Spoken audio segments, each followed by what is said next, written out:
Nostalgia and the Future is an art exhibition with a unique mix of works from different genres of the African contemporary art world.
The art exhibition is a combination of two distinctive visual artists, Tola Wewe and Lekan Onabanjo.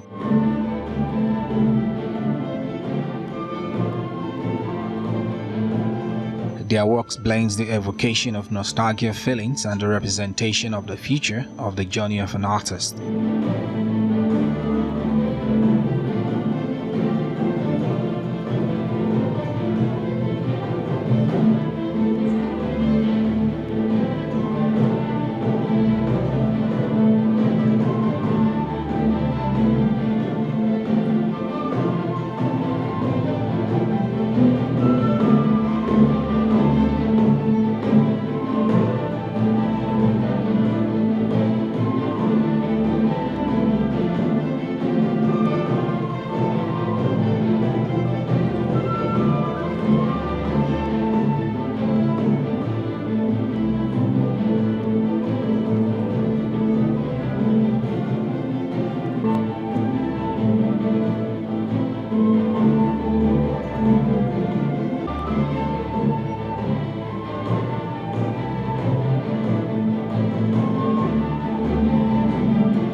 Popularly referred to as the watercolor genius, Lekan Onabanjo's style can be appreciated across oil, acrylic and mixed media.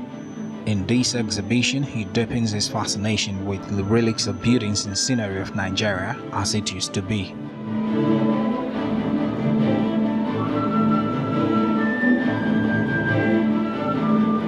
I do more of non-representational art. Sometimes I try to play with colors, and most importantly, when I'm expressing myself, I look at things that people ordinary Nigerians ignore in art. I look at I place more emphasis on lights and, the shadows and, to express myself. Nostalgic in the sense that, when you're reminiscing on some old things that you've seen when you were growing up as a young child.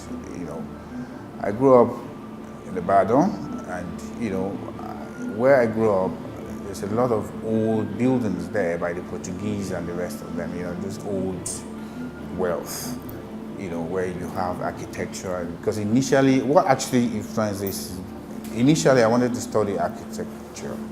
It's cool. And I've always loved buildings.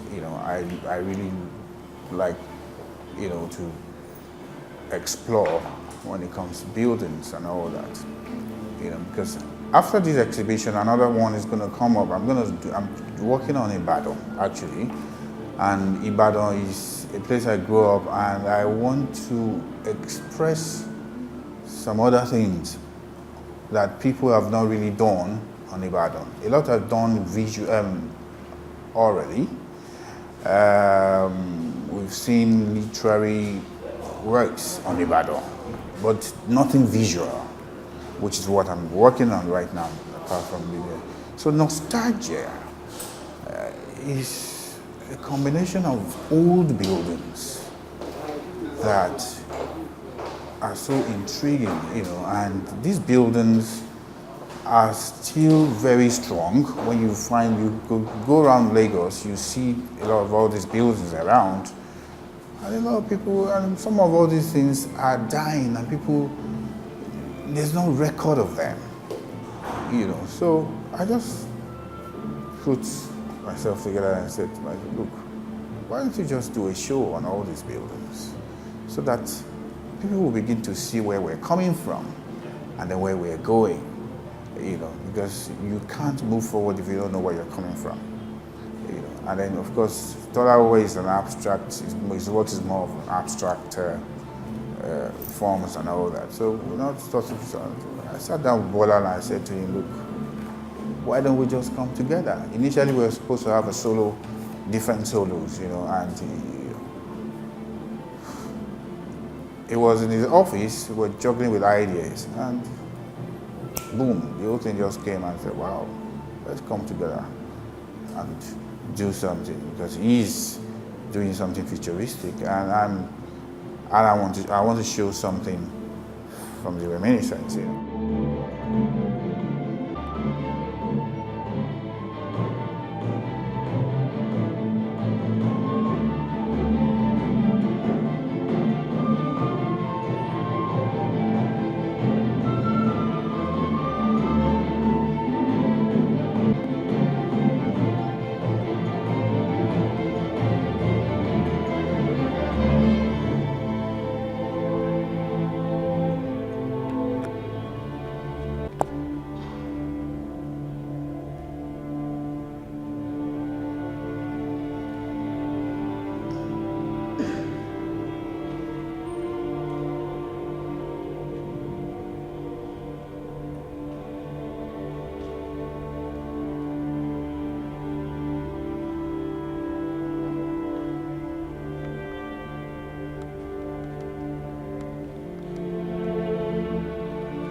Laken's quest to know the origins of his existence is the propelling force behind the quality of his works.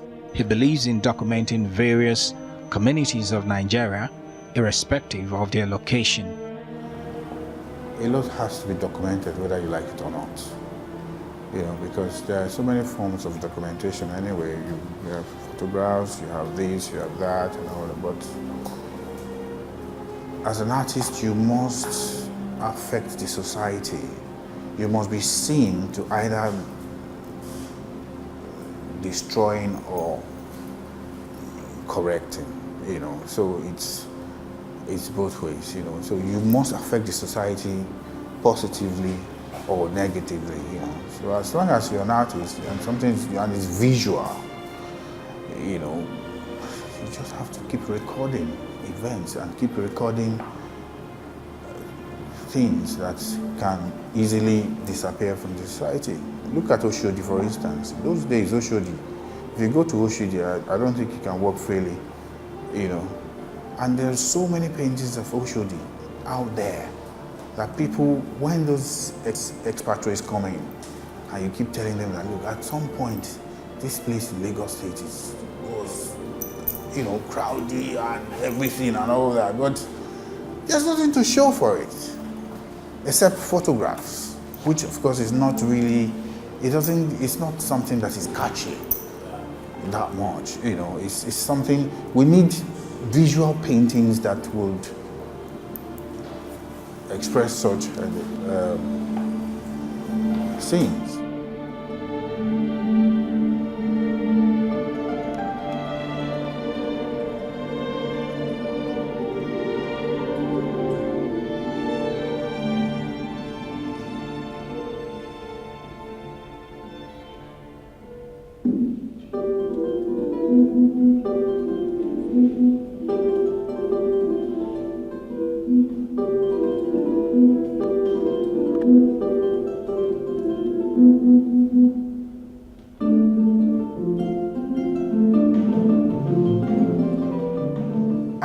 art influences more than any other art in the world. Every artist in the world is influenced by African art, whether you like it or not.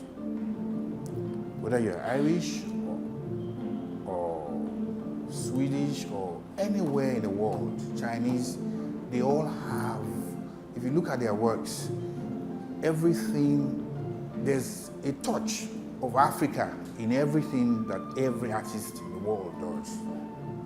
So that shows you that there's something that is so original, so rich in the African art.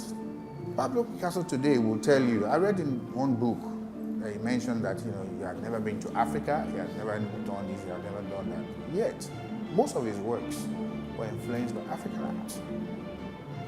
So how come you are denying Africa?